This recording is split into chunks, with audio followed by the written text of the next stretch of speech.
All right, so we're gonna move on for a minute, and we're gonna talk about kind of a hot button issue that is always a hot button issue for gaming content, and that's copyright. And the reason I want to go back to this, because we've harped on it for forever. Recently, Angry Joe got another takedown notice from Nintendo. That must make him. How many games do you think he's sold for Nintendo at this point? Probably a hell of a lot. Hundreds of thousands. And so Nintendo's gone after him again. He has now said he spent almost $900 on his Wii U setup, and has now said he will not play another Nintendo game on his channel. What's he doing over there?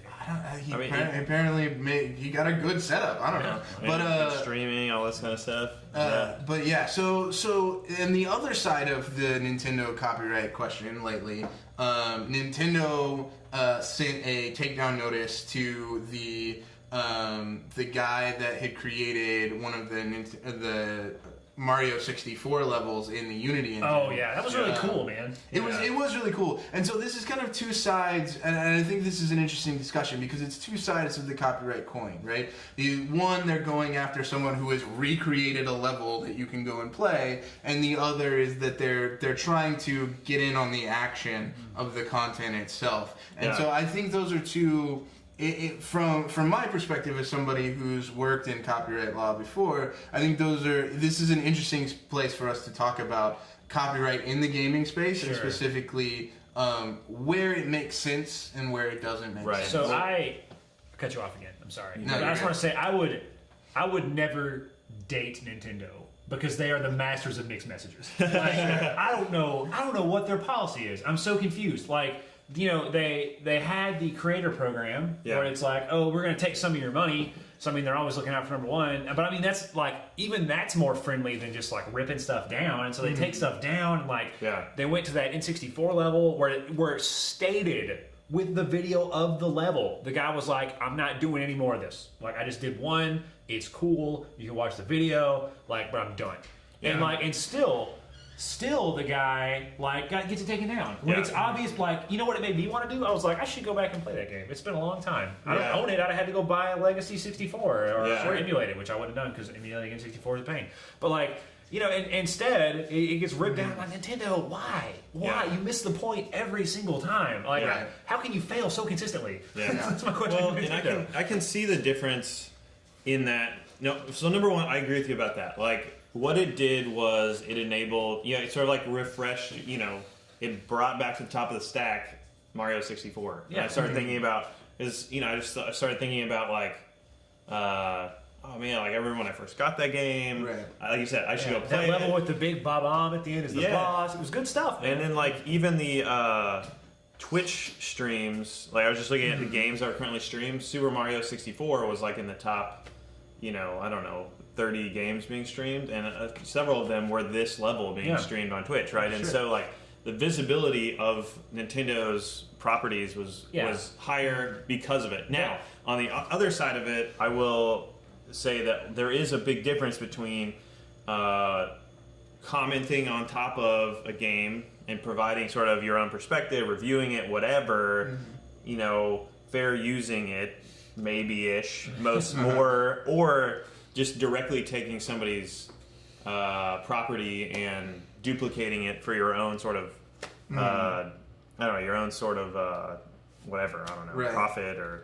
There was no profit, though. That's my point. Like, if he had been like, I'm going to make the rest of these levels, I'm going to make the first few levels of Mario and then sell it, I'd have been like, oh, you're in trouble. But I mean, the guy, like, it was obviously like a labor of love for him. It did nothing but positive things. Like, I mean, that thing made it to the front page of our gaming, it made it to the front page of Hacker News. I mean, it made all the rounds. And it was like, take it down. Like, what's wrong with you? Well, and I think there was a so we got a question on Twitch that was awesome. What's the question? He asked, why is Jesus in this podcast? Because sometimes you have to come down and you have to make bold decrees. That's right. And you got to get people to listen. That's right. Well, it's he rose from the dead recently. I'm not sure if you remember. Got an Easter hangover. Right. So getting back on topic. There was a way for Nintendo to do this. So I can see Nintendo's point on some level, because if you let one person do it, right, then other people think they can do it. Yeah. And you don't want that to be true. But here's the easy way to get around that. You go to him, you say, this was really cool, but we need to protect our IP, so here's what we're going to do. We're going to do a license. We're going to do it. There's no royalties because you're not making any money. Yeah. Right? At the bottom of this thing, you have to put in really big letters, this is licensed by Nintendo, or from Nintendo. And then, if you want to do something similar, you got to talk to Nintendo. Yeah.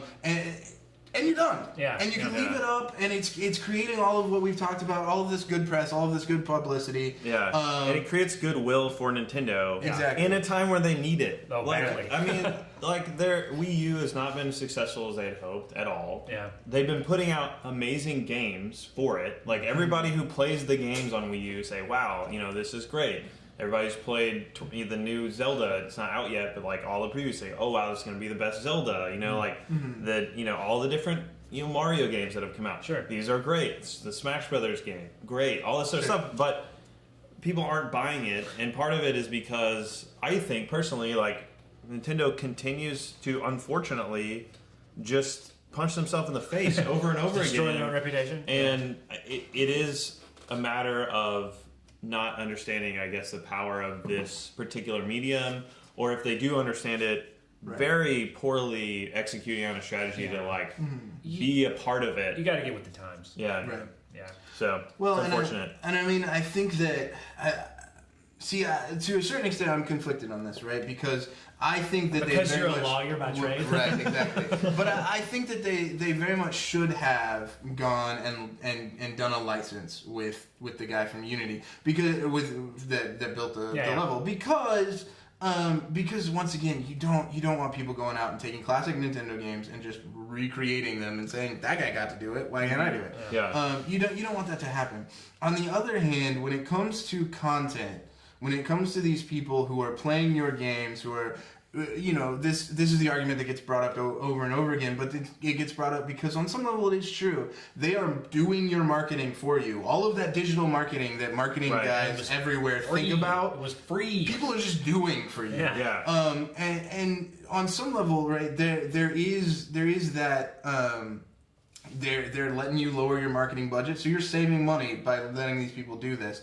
And when you go out and you say, hey guys, we understand you're helping us out and we want you to continue helping us out, but here's the thing, we're going to take part of it. So why? Why would you do that? Why is that even necessary? I mean, we've heard it a couple of times. They're taking the pennies out of YouTubers' pockets instead of going out and, like we said, making good consoles and making good games. Sure. But the other side of it is too that creating content is very different from rebuilding a level, right? Here you're taking something that Nintendo was never going to do itself. It's never going to go in and play its own games and provide commentary over its own games and post them to YouTube. It's never going to do it.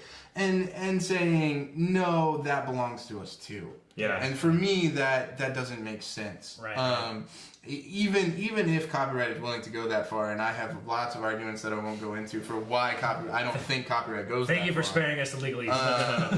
Like We'll have a separate even video. if it does, it just doesn't make sense. It doesn't make sense, right? You're not boosting yourself in some way, and you're not protecting your IP. Yeah. I'm sorry, you're not protecting your IP by taking people's money off of YouTube. Yeah, I think you're just not doing it. It's going to take a sea change for Nintendo. It may happen, but I don't know, whatever. Yeah. They'll either slowly slide into irrelevancy or they won't.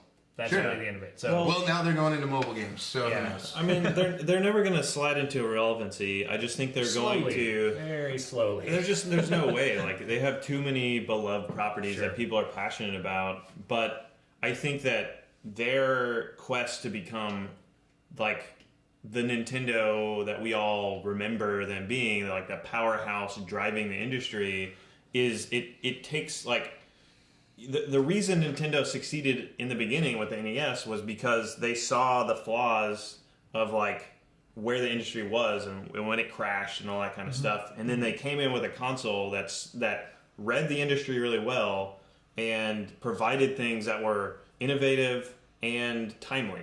And they're not doing that right now with the way they're treating YouTubers and Twitch streamers. Like, that's what's happening. Like, It's not going anywhere. There's big multi-billion-dollar companies behind it. you can't just say nope, like, and then let everybody else get all this exposure. Yeah, sure. and really continue to drive your innovation and sales. So they have to modernize how they're treating YouTubers and streamers. So the too long didn't read on this. Nintendo, get it together. Right. Come on. Yeah. We love you and want to keep loving you, but you're making it really there's hard. a huge opportunity in this space, and I think they can innovate even further if they would attempt to. Yeah, so, sure. Anyway, what's next? Sure. So, so that's basically what we have. Even on Nintendo, really. All right. Well, That's great. I mean, the only other thing that we could talk about if you guys want to is hold on, it's in here somewhere. Oh, the good old YouTube security flaw. Oh yeah, that was cool. Did you guys watch the video? It was pretty cool. I didn't actually watch the video. I read the article. As a developer, I was into it. Yeah. I didn't dig really deeply into the exploit. I probably should have, but I watched the kind of the video where he was he could basically, and I might get this wrong because I watched it one time, but he could like auth as himself, and then there would be a token that was placed into the client side, like the JSON payload there, and he would basically grab that. And then he could take that into another browser or like maybe an incognito version or whatever, and use that same auth and basically like do whatever he wanted to anyone, anywhere, any account. Whoa. Yeah, so he could basically, the exploit would allow him to delete any video on YouTube. Yeah. Just by using the auth token for his own account. It was I may be getting that wrong. Go look it up. Yeah. The end result is he could delete any video on YouTube. I may be a little hazy. He probably could have uploaded anything to anywhere. I think he could do anything. I think he had it was basically equivalent to having managed access to every channel on YouTube. Wow. Yeah, and so. That's a big one. And so he made a video about that, reported it to YouTube. They paid him some money for discovering it, and he went on. But look, man, software is software. Like bugs will always exist, flaws will always exist. It is impossible to build perfect software. It's too complicated. It's too big, especially when you're working at YouTube scale. If you're working at like 1,000th of YouTube scale, it doesn't matter. It's just we're humans and we make mistakes and it's really hard. Right. So I'm not going to levy any harsh claims at YouTube here, YouTube, how dare you have such a gaping security flaw? Because more often than not, the most heinous security flaws come from the subtlest of inconsistencies in your code base, and so it's who knows, man? I'm glad they handled it right. They gave him some money, and I'm glad that the guy who found it was not nefarious. Yeah. It could have been a lot worse, and it wasn't. That's great. Yeah. If it could have some just huge jerk that behind a VPN or two could have just been delete everything. Yeah, totally. I mean, he mentioned that he was gonna mess with Justin Bieber's channel. And that's a public service. He's doing the public good. So power to you. But it could have been worse than it wasn't. I'm glad. Yeah, absolutely. absolutely. Yeah. So Kind of fun though. It is fun in a terrifying sort of way. In a terrifying sort. So that's time. Okay. We are out of time today. Some good discussion. Yeah, that's great. Good Thanks for joining us on the live stream. Yeah, if you're watching us on YouTube, thanks a bunch. Keep watching. You don't. Michael's going to tell you to like or subscribe or comment. I'm going to tell you don't. It's your life, man. Do it. Do whatever you want to do. Comment, and subscribe. All of it. But yeah, so Takes 2 seconds. We're going to be back next week. Thanks for joining us, and we'll see you next time. Yep. See ya.